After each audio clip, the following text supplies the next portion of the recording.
ጊዜዎች ከባድና አሰቃቂ ጊዜ ነበር። ከሰውነቱ የሚወጣው ላብ እንደ ደም ትብታብ ነበር።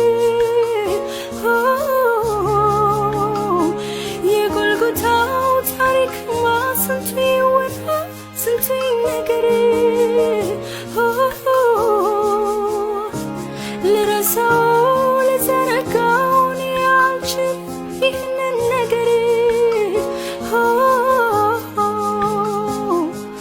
እስቲ ላክብር እስቲ ላንግስ ወድሃለው ጌታዬ ያለልክ ጌታዬ ያለልክ።